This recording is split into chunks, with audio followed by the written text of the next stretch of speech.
Hello my friends, and welcome to the Philosophy of Heroes, a series where we take a look into the philosophy and psychology of heroes from popular culture. Through these character studies, my aim is to analyze modern heroic idols that are held up by our culture in the hopes that we may emulate their values and be a little more heroic in our own lives. In this episode, we're looking at James Bond, the protagonist from Ian Fleming's novels and short stories. Fleming created the character of James Bond in 1953 and went on to pen 12 novels and 2 short stories. Fleming's work inspired a further 26 novels by other authors and 27 films featuring the character.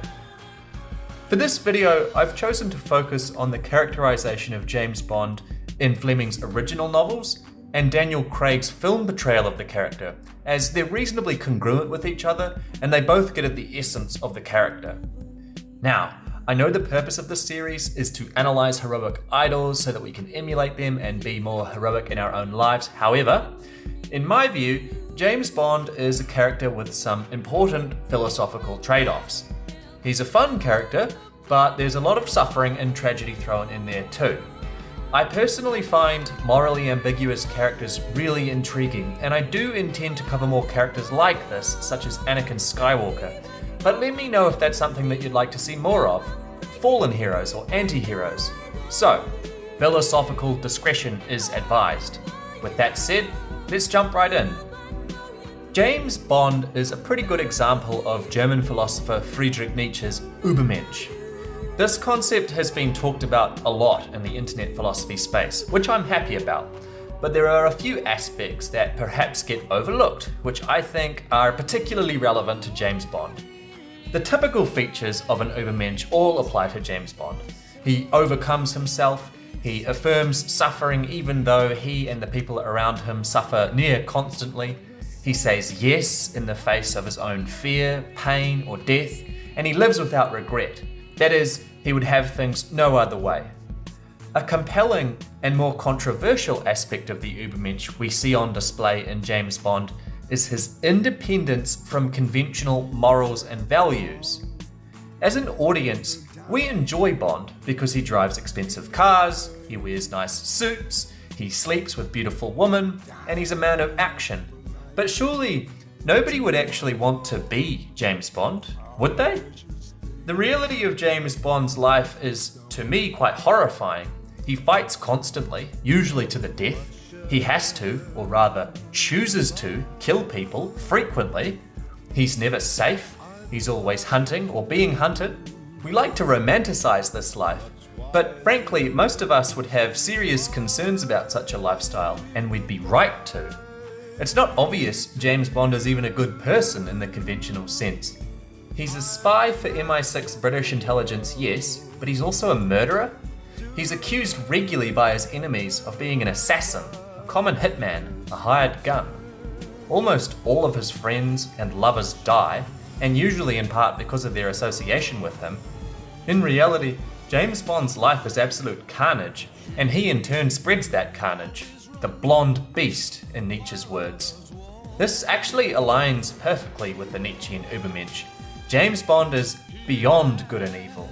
He uses the tools of evil like violence, murder, espionage, lies and deceit, and has only a secondary conviction that it's in service of his country, in service of the good.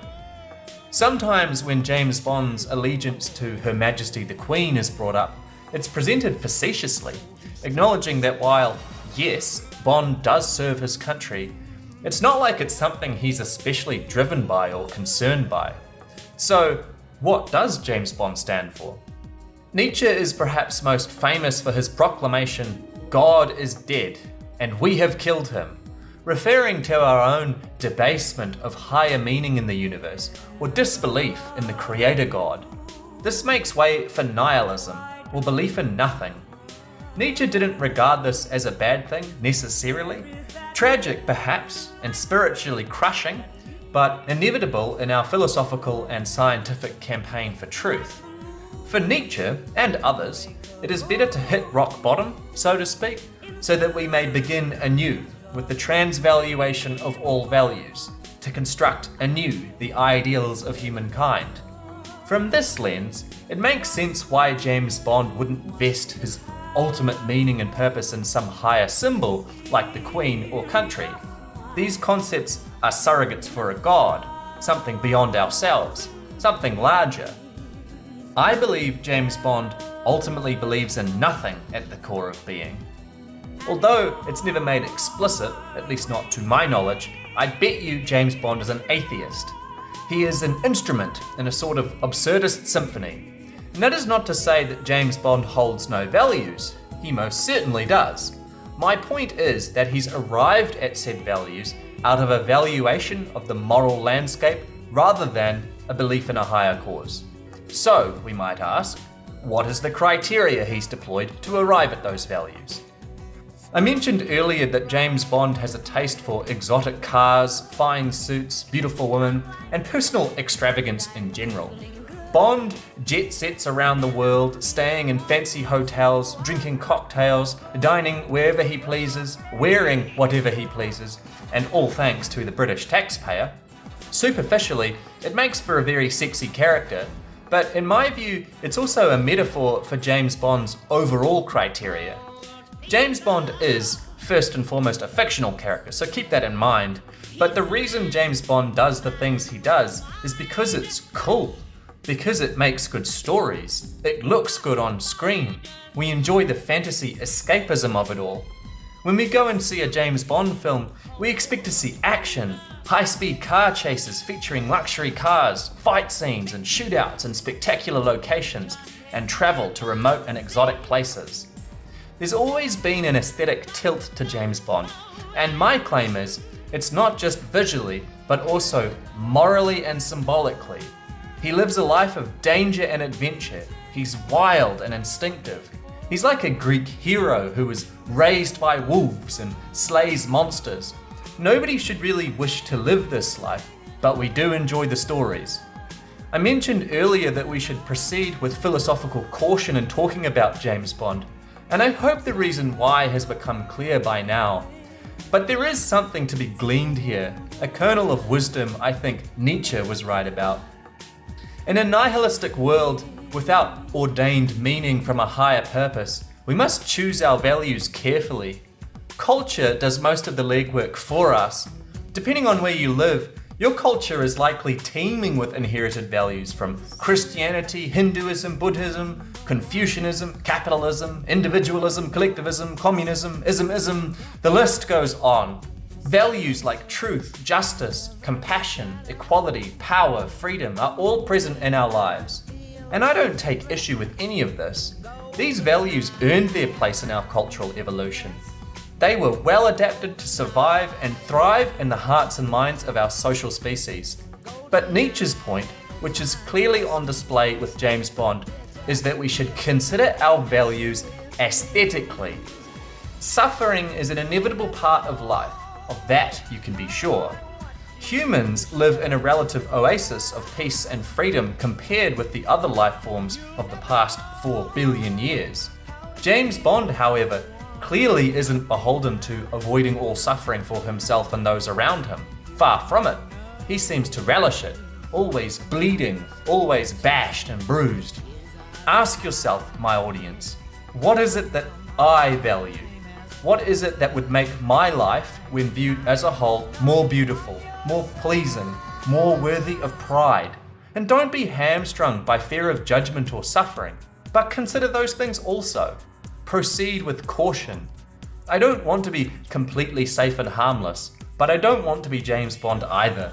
That's probably because I think James Bond's story could properly be considered a tragedy.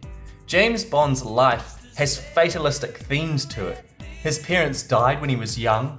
His friends and lovers often die, usually by his failures or involvement. He lives a life of action and heroism, but pays for it with common comfort and a sense of security we typically value. A home, a family, friends, things we the many value and have good reason to value. He's a tragic hero. While it may be cool to gallivant around the world, stopping bad guys and sleeping with women, it ultimately costs Bond everything.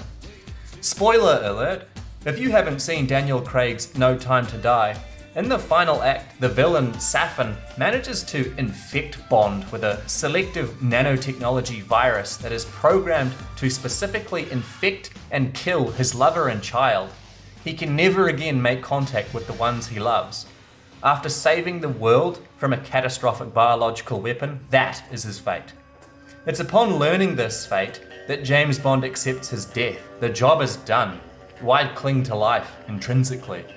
As we've already discussed, Bond's values rest on nihilism. If those values which sustain Bond expire, there's no reason to continue living. After a life of fighting and death, life itself appears to hold no intrinsic value for Bond. So you can see, James Bond's heroic attitude to life is awesome. It's powerful and it gets things done and he looks good doing them, but it also costs him everything. Courageous, yet tragic. Thanks so much for watching. If you enjoyed this video, why not check out my other videos or consider subscribing. Thanks guys, take care of yourselves.